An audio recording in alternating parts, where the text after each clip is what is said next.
All right, how's everybody doing today? Hotep, hey, this is Michael Imhotep, founder of the African History Network, host of the African History Network show. It is Saturday, February 3rd, 2024, and we are live. So this is African American History Month, and I'll be teaching. Stand by. All right.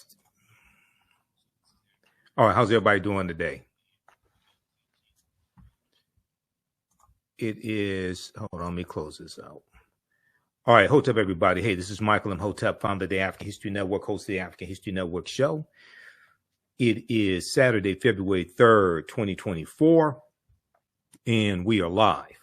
So this is African American History Month, and I'll be teaching a online history class, our new 10-week online history class. I'll be teaching that in a few minutes as soon as we finish this broadcast. But I wanted to come on and talk about this topic here. And this is actually something that we discuss in the class. So a lot of people have heard that actor Denzel Washington is going to portray Carthaginian General Hannibal Barca in a new movie that's going to be on Netflix. Okay. And it is directed by Antoine Fuqua. Okay. Antoine Fuqua. Now we remember Denzel Washington and Antoine Fuqua teamed up for Training Day, okay? And Antoine Fuqua is an excellent director. Well, this the announcement of this film on Netflix has drawn criticism in Tunisia, which is North Africa, because you have North Africans saying that Hannibal Barca, the Carthaginian general, was not Black African. And we know that Denzel Washington is African American. Okay. Now, this also reminds us of the controversy surrounding Adele James playing Queen Cleopatra VII in African Queens, the series from Jada Pinkett Smith on Netflix. Okay. So I'm going to talk a little bit about what is in this article, what the controversy is, and then we're going to dispel this myth, because Hannibal Barca was Black African, even though in antiquity, and you know, Hannibal lives in 3rd century BC, and we know the Battle of Cannae is 219 BC. The Battle of Cannae is 216 BC. When he crossed the Alps with the elephants is 219 BC, and we know he's defeated at the Battle of Zama in 202 BC. Okay, however, he was Carthaginian, and the Carthaginians were descendants of the Phoenicians. Okay, so let me deal with this succinctly here, and I'll give you some information about our online class. Visit our website, AfricanHistoryNetwork.com, AfricanHistoryNetwork.com, because our online class starts today. Ancient Kemet, the Moors, and the Ma'afa, understanding the transatlantic slave trade, what they didn't teach you in school. All right, so Denzel Washington, and let me close out some of these ads here. Denzel Washington being cast in Antoine Fuqua's upcoming Netflix movie as ancient Carthaginian General Hannibal Barca, is sparking some controversy in Tunisia, the home country of the great military commander. Okay, now it was Carthage at the time. Okay, that area was Carthage. According to French newspaper Courrier International, there are complaints about depicting the Carthaginian general as Black African. There are complaints about depicting the Carthaginian general as Black African being made in the media and the Tunisian parliament. Now, Member of Parliament Yassine Mami, M-A-M-I, not exactly sure how to pronounce that, has pointed out that Hannibal was born in 247 BC in Carthage, now known as Tunis, the Tunisian capital, and was of West Asian Semitic origin. Quote, there is a risk of falsifying history. We need to take position on this subject, end quote, the Tunisian politician reportedly stated. Okay, so this gets into ancient history. This gets into who was in that area at the time. This gets into understanding that the Carthaginians were descendants of the Phoenicians, who were Black African people, and the Phoenicians are descendants of the Garamantes, a larger group of Black African people there in North Africa, and the African Moors are descendants of the Garamantes as well. Concurrently, French language Tunisian newspaper La Presse has published an editorial in which it similarly objects that depicting Hannibal Barca as Black African is, quote, according to Tunisians and many observers, a historical error. Now, keep in mind that North Africa was largely conquered by Arabs. The Arabs invade Egypt in 639 AD, conquer in 642 AD, or Common Era, okay, and go throughout North Africa. All right. Yes, you do have some Black Africans, descendants of those ancient Africans that are still there, but they're in the minority. And we know in Egypt, they've been pushed further south, especially into Sudan, which in ancient times was Nubia, okay, or Ta-Nehesi. However, Tunisian culture minister Hayat Ketat Guermazi had a different, more pragmatic take on the matter.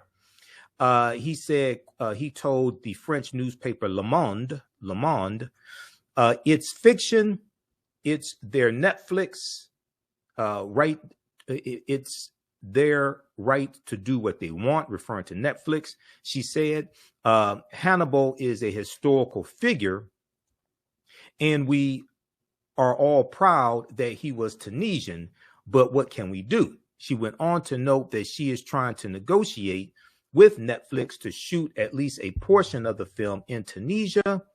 Quote, I hope they decide to shoot at least a sequence of the film here, and that this is publicized. We want Tunisia to go back to being a location where foreign films are shot. She said, as reported by Le Monde newspaper. Okay, now, representatives for Netflix, Denzel Washington and Antoine Fuqua, did not immediately reply to a request for comment. Now, this controversy in Tunisia over Denzel Washington playing Hannibal is reminiscent, as I said at the beginning, of the uproar in Egypt, and let's be frank, anti-Black backlash from Arabs in Egypt over Adele James portraying Queen Cleopatra VII. And they weren't saying Queen Cleopatra VII was Black. They were saying that she was not white. They were saying she looked more like Adele James, who is biracial, than she did Cleopatra. I mean, then she did Elizabeth Taylor, who portrayed Cleopatra VII as well. Okay. Now, the still untitled film about the Carthaginian general Hannibal Barca will be written by John Logan, the three-time Academy Award winner who scribed Martin Scorsese's The Aviator and Ridley Scott's Gladiator. According to the original logline, the movie is based on real-life warrior Hannibal Barca, who became Carthaginian general at 26 years old. He is widely regarded as one of the greatest military commanders in history. The film covers the pivotal battles he led against the Roman Republic during the Second Punic War. And we deal with the Punic Wars in my online class, online history class also. And we also talk about the Battle of Cannae 216 BC, when Hannibal has an army of 50,000 people made up of largely of barbarians who defeat the Roman army, and Rome has about 80,000 soldiers. Okay, that's the Battle of Cannae 216 BC. Hannibal invaded Italy while riding a northern African war elephant. Okay, and you read about Hannibal crossing the Alps. That's in 219 BC.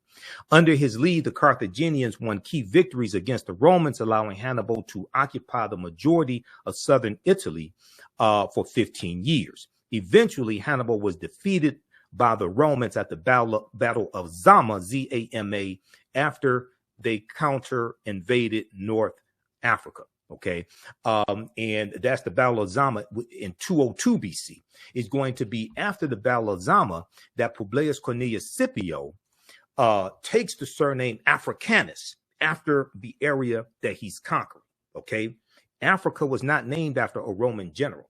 Okay, Africanus means belonging to Africa. People have this totally backwards, and we break this down in my class and provide you with the evidence as well. So what I want to do quickly here is I want to look at some information that I teach on dealing with Hannibal Barca. Okay, and these are actual slides from my class, but we deal with this myth, and we deal with distortions of Hannibal's depiction, and we show that Hannibal was Black African. Okay, now there was a series also from the History Channel called Barbarians Rising, came out about 2015. And in that series, it depicted Hannibal Barca as Black African also. Okay. Let's see here. Let me go to, all right. Yeah, I want to take that down. Also, I meant to show you all my t-shirt. I know some people are asking. Okay. Blacks in science, Black scientists and inventors. Okay. So, I always have some interesting t-shirts. All right. So let's look at this here. All right. Now, Carthage was founded in 813 BCE, before the Common Era. A Carthage exists from 813 BCE to 146 BCE or BC. And Carthage is destroyed by the Romans. Okay, so when you read about the Punic Wars, that deals with the wars between Carthage and Rome. Now, let's see here. Let's back up for a minute. Okay.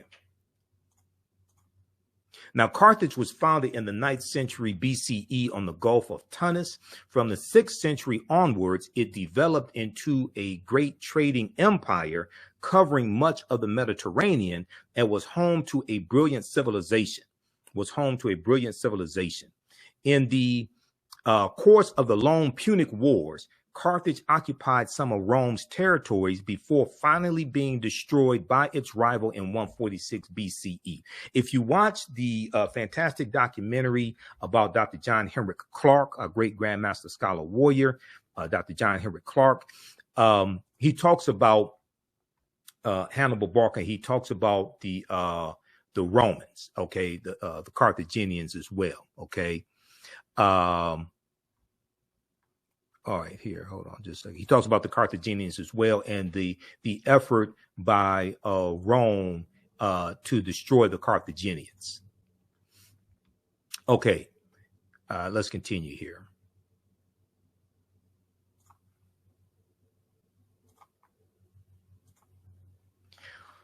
All right, now in his book, World's Great Men of Color, Volume 1, history scholar Joel Augustus Rogers, J.A. Rogers, asserts the Carthaginians were descendants of the Phoenicians, a Negroid people, and that, in fact, until the rise of the doctrine of white superiority, Hannibal Barca was traditionally known as a Black man. Until the rise of white supremacy and white superiority that we see taking place as Europe is moving out of the Dark Ages, going into the Renaissance era. So the 1300s, 1400s, and then we see exploration in the 1400s. As they're moving out of the Dark Ages into the Renaissance era, and it's going to be the teachings from the African Moors that bring Europe out of the Dark Ages, the teachings coming from the Nile Valley region of Africa that the African Moors take into Europe beginning in 711 AD. We're going to see as Europe becomes powerful, starts conquering people's lands, enslaving people, extracting mineral wealth, gold and silver from people's lands, setting up plantations, sugarcane plantations especially. we're going to see a rise in the European phenotype, and we're going to see a reinterpretation of historical or mythological figures that were depicted historically as African. Okay, so Michelangelo paints the Sistine Chapel and uses his aunt and uncle as the images of Adam and Eve and paints God as white. We see Hannibal Barca reinterpreted as European. We see Zeus, who was the king of the gods, and in the mythology, in Greek mythology, it tells you Zeus came from Ethiopia. These were black Africans, but Zeus gets reinterpreted as European. Okay, we see Hercules, who was black. Okay, coming from Greek mythology, Hercules reinterpreted as European. We see the Black Madonna and Child, okay, who comes from Osset, okay, Isis. We see her get reinterpreted as European. Okay, so as we have a rise in the dominance of the European phenotype, and as Europeans come into power, as Europe moves from the Dark Ages into the Renaissance era, we see a rise in the European phenotype. And we're still suffering from the side effects of that rise of the European phenotype today. This is why, as African people around the world, including African Americans, we have to take our minds back. We have to take our minds back. And Black History Month can serve as the catalyst for that process of taking our minds back. Black History Month created by in 1926 by Dr. Carter G. Woodson, who co-founded the Association for the Study of Negro Life and History, September 9th, 1915 in Chicago, Illinois. Now, today, many encyclopedias classify the Carthaginians as whites or Semites. Okay? Today, many encyclopedias classify the Carthaginians as whites or Semites. But ancient Greek and Roman eyewitness accounts paint a different picture. The indigenous people of Carthage were called the Afeers. The indigenous people of Carthage were called the Afeers, A-F-E-R-S. Ancient Roman poet Virgil, in his poem Mortem, M-O-R-E-T-U-M, speaks of a woman from the Afeer or Afar, A-F-A-R, also known as the Afra race, A-F-R-A. He says of this woman, Virgil says of this woman, and all her figure proves her native land. Her hair was curly, thick her lips, and dark her color. Okay, and all her figure proves her native land. Her hair was curly, thick her lips, and dark her color. Now, in Library of History book 20, XX, Roman numeral 20, XX, Greek historian Diodorus mentions a Greek lieutenant named Agathocles, who defeated a people in the area of present-day Tunisia, who were the same hue as Ethiopians. Now, are you talking about white Ethiopians? No, they're talking about black African people. Okay? This is how, when Europeans come out of the Dark Ages, they reinterpret history through a European cultural paradigm, and that's putting it politely, because a lot of the stuff they just lied about. Okay, stealing people's lands and then lying about who was there. But colonizing, Dr. John Henry Clark talks about how, Europeans colonized history, Europeans colonized imagery, but also they colonized the image of God. And when you study, when the Moors go in 711 AD, the Black Madonna and Child, the statues, the figure, the worship of the Black Madonna and Child is all throughout Europe. The European country, according to Runoko Rashidi, in the book Black Star: The African Presence in Early Europe, this book right here, and this is one of the books we use in the class. France probably has the most depictions of the Black Madonna and Child, with approximately 300. Okay, France has approximately 300. That's page 51 of Black Star, the African presence in early Europe.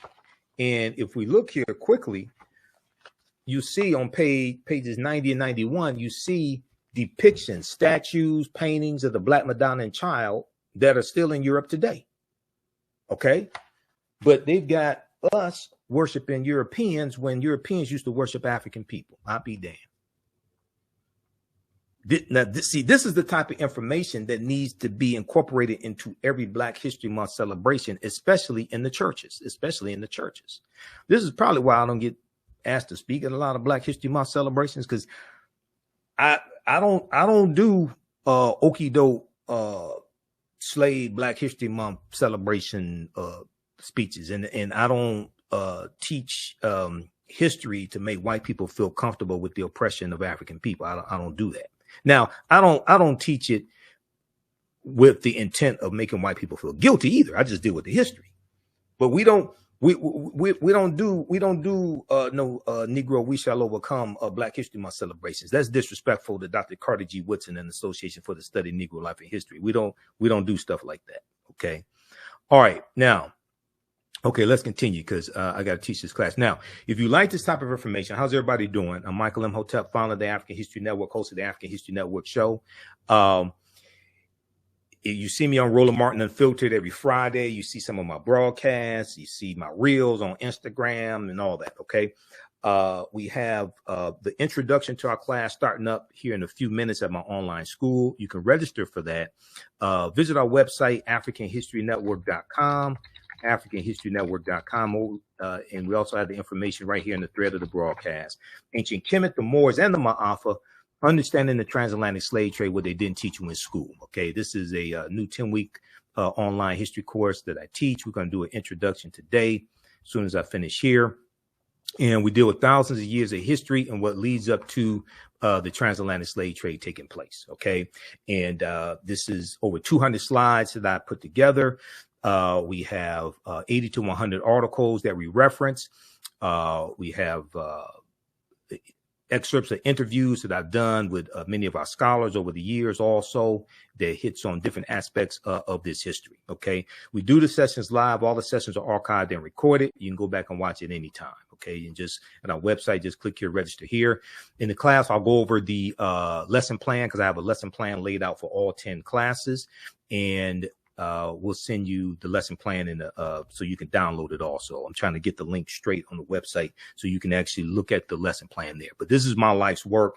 I started teaching this class in 2007. It's taken 7 years to get the class, really develop it to where it is today. 80 to 100 articles, 15 books that we reference. You don't have to buy any of these books to follow along in class. Class is on sale $80, regularly $130. And we do the sessions live. All the sessions are archived and recorded. So even after the course is over with, you can go back and watch the entire course. Okay. So you don't lose access to it. I don't want to do that. I want you to be able to 2-3 years from now, be able to still access this class. And this is at our online school. Okay. All right. Now, let's continue here. The eyewitness accounts are corroborated by eyewitness accounts of the Ethiopians, Tunisians having the same hue, complexion as Ethiopians, Black Africans. The eyewitness accounts are corroborated by physical anthropology. L. Berthelon and E. Chantre, both well-noted French anthropologists, documented their examination of skeletons throughout North Africa in all periods. They noted that the remains of both upper and lower class individuals of ancient North Africa were representative of the Negroid race. They're saying these were Black Africans. Okay. These weren't brown Caucasians. Okay. These weren't light-skinned Arabs. These weren't dark-skinned Europeans. These were Black African people. And there's a huge effort and a continuing effort to distort this history so you can reduce African people to just slavery and being conquered. They don't want to show, and even in media, in the movies, they do not want to show African people ruling the world. Why? Because whatever's disseminated becomes imitated. That's why Megan Thee Stallion is promoted to us. That's why Lil Wayne is promoted to us. That's why Sexy Red is promoted to us. That's why ignorance is promoted to us. Whatever is disseminated becomes imitated. Okay? So we have to understand this. Bantu Stephen Biko, one of our great South African freedom fighters, said the most potent weapon in the hands of the oppressor is the mind of the oppressed. We must take our minds back. All right, now, okay, let's continue here. How you all like this type of information? Give us a thumbs up, give us a heart, give us a like on this broadcast. Now, here is an ancient coin, front and back, thought to depict Hannibal Barca of Carthage, okay? And this comes from an article, and some of this information comes from an article from AtlantaBlackStar.com, June 26, 2014, 5 ancient African empires besides Egypt that Europeans and Arabs tried to claim as their own. 5 ancient African empires besides Egypt that Europeans and Arabs tried to claim as their own.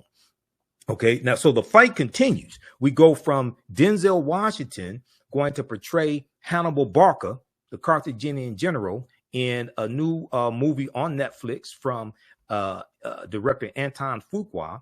Okay, Antoine Fuqua. We go from that to backlash from Tunisia. And if we go back to 2023, we see, and this article is from December 11, 2023, Denzel Washington's casting as ancient General Hannibal in Antoine Fuqua Netflix film sparks controversy in Tunisia, in North Africa.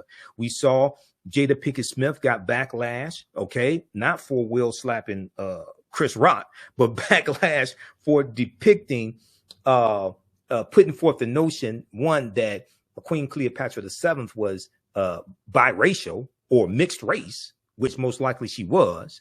Okay, and she looked more like Adele James, most likely, and Adele James is biracial. She looked more like Adele James than she did Elizabeth Taylor. Okay, and we've done extensive broadcasts dealing with the series from Jada Pinkett Smith here on the African History Network. Okay, so check out the interview I did with Dr. Malefe Kete Asante, Anthony Browder, as well as the interview that I did with Dr. Charles Finch. Okay, all right, now, this is Pinnock, Nicholas Pinnock, okay? And in 2016, I think it was, the History Channel had a series called Barbarians Rising, and it dealt with 700 years of invasions, okay, of the Roman Empire, and it leads up to the fall of the Roman Empire in 476 AD, Common Era, okay, when the western portion of the Roman Empire is conquered by the Vandals and the Visigoths. All right. Now, hold on.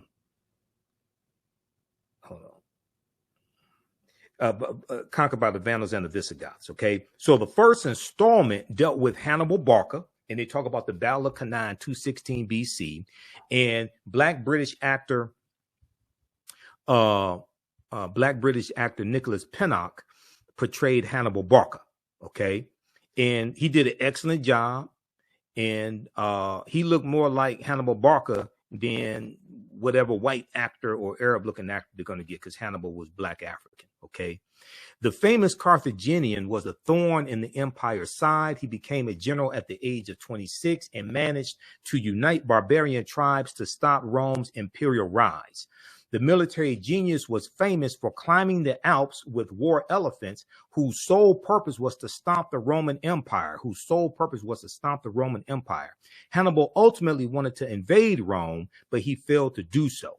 There have been debates over the race of Hannibal. This debate still continues to this day. So there was a good article from AtlantaBlackStar.com called History Channel Portrays Hannibal as Black. White people cry foul over quote unquote historical revisionism. This article is from June 7th, 2016. Okay. And in 219 BC, Hannibal of Carthage led an attack on Saguntum, an independent city allied with Rome, which sparked the outbreak of the Second Punic War. Okay. Hannibal then marched his massive army across the Pyrenees and Alps into central Italy in what would be remembered as one of the most famous campaigns in history. After a string of victories, the most notable coming at Cannae in 216 BC. This is the Roman army loses about 50,000 soldiers at the Battle of Cannae in 216 BC. It's looked at as one of the greatest military victories in history. So there's a concerted effort, right? To see they don't have a problem. White Hollywood, the white power structure. They don't have a problem with trying to rewrite the history of black buffoonery and have Europeans depicted in roles that originally went to black buffoons. They don't have a problem with that. Step and Fetch It, Amos and Andy. Even though Amos and Andy, when there was a radio show, was created by two Jewish men, Freeman Gosden and Charles Correll, two white men, Freeman Gosden and Charles Correll. They oftentimes perform the radio show in blackface. But then when it goes to television, then they had to have African-American actors. So if you ever heard of the Amos and Andy radio show that started in the 1920s, that comes from the minstrel shows. The minstrel shows were created by T.D. Rice, Thomas Dartmouth Rice, about 1828, 1829, who's known as the father of minstrelsy. Okay. And is okay. So I'm gonna have to slow down because I got to teach this class and see all this. We get into all this. This is a 10-week online course, but let me just show you something here. Let me just show you this right quick. This is T.D. Rice. So this is why the minstrel shows were so damaging, because it created the stereotypes of the coon and the mammy and Jim Crow. Okay, coming from the song "Turn Around, Jump Around, I Jump Just So." Every time I turn around, I jump Jim Crow. Right. If we look here at this slide here, this is T.D. Rice, Thomas Dartmouth Rice, in a sketch portraying the Jim Crow character that he created. He was known as a Ethiopian delineator, and he performed in tattered torn clothing, put on blackface, developed a Southern dialect to imitate African slaves, and he performed this on stage. It became so popular that other white men did the same thing, and then they started creating minstrel show. They created minstrel show companies, and they toured throughout the U.S. and toured throughout Europe, projecting these negative stereotypical images of African people during slavery, but then also after slavery. Okay. And one of the most diabolical, one of the most destructive movies in history was the movie The Birth of a Nation, that debuted February 8, 1915. And all the negative stereotypical images of African people was shown in this movie, The Birth of a Nation. Okay. And most of the images of African Americans were white people in blackface. So this is why you see me go after negative images of African people in the media today, because I understand this history. I've been studying history 33 years. I'm a historian. I know the weaponization of imagery and media. This is not entertainment. This is programming. This is not entertainment. This is programming. Race riots broke out in the street because of the movie The Birth of a Nation. The Ku Klux Klan was rejuvenated because of the movie The Birth of a Nation, because the Ku Klux Klan were the heroes of the movie. Okay, long story short, the movie takes place during slavery in Piedmont, South Carolina, during slavery, the Civil War, 1861, 1865, and the Jim Crow and the Reconstruction era, 1865, 1877. You can watch the entire 3-hour movie on YouTube. It's a silent movie. There's a scene that depicts a black man raping a white virgin in the movie The Birth of a Nation. This movie caused race riots in the streets. And what's interesting is we had enough sense to protest against that movie, lead protests in Boston, lead protests in California when the movie came out. Today, we don't have enough sense to protest negative corporate controlled hip hop that puts forth some of the same negative, stereotypical, dehumanizing images. We had more sense back then. Okay, let's see here. How's everybody doing? All right. So let me wrap it up. I'm going to wrap it up here. How do you all like this type of information? Give us a thumbs up, give us a heart, give us a like on this broadcast. Visit our website, theafricanhistorynetwork.com, theafricanhistorynetwork.com. You can, because I'm ready to jump off and go to our online school and teach this class. But visit our website, theafricanhistorynetwork.com. You can register for this 12-week online history class that I teach, Ancient Kemet, one of the original names for Egypt, the Moors, and the Ma'afa, understanding the transatlantic slave trade, what they didn't teach you in school, okay? And before I go, I got to show you this quickly. So, because I hear so many people putting out this misinformation, saying that Africa is named after a Roman general, Publius Cornelius Scipio Africanus. That's false. It's the other way around. It's the other way around. Publius Cornelius Scipio Africanus fought in the Second Punic War. He dies in 183 BC, okay, which is also the same year that Hannibal Barca dies, all right? Now, I consulted Cassell's Latin and English Dictionary. I was doing a presentation for African Liberation Day here in Detroit back around 2012, 2013, something like that. And this was one of my topics. Africa was not named after a Roman general named Publius Cornelius Scipio, okay? Cassell's Latin English Dictionary 2002 edition, page 11, the entry for a fear, it tells you that Africa, it tells you that the word Africanus means African or belonging to Africa, as a surname conferred upon two of the Scipios. Okay, now, so his last name was Scipio. Is after the battle of Zama in 202 BC that he takes the surname Africanus, mean belonging to Africa. The prefix Afri is in reference to a people called the Afri who lived in Algeria and Tunisia, a Black African people. So we reference pages 14 and 15 of African People in World History by Dr. John Henrik Clarke. And it says here, the Nile Valley's first age of high cultural grandeur lasted until the eve of the Christian era. Some aspects of it survived the Greek and Roman occupation of parts of North Africa. After this rise and decline of Greek civilization and the Roman destruction of the city of Carthage, Carthage is destroyed in 183 BC, the Romans organized the conquered territories into a province they called Africa. Okay, after the Romans, after the rise and decline of Greek civilization and the Roman destruction of the city of Carthage, the Romans organized the conquered territories into a province they called Africa, a word derived from Afri, A-F-R-I, the name of a group of people about whom little is known.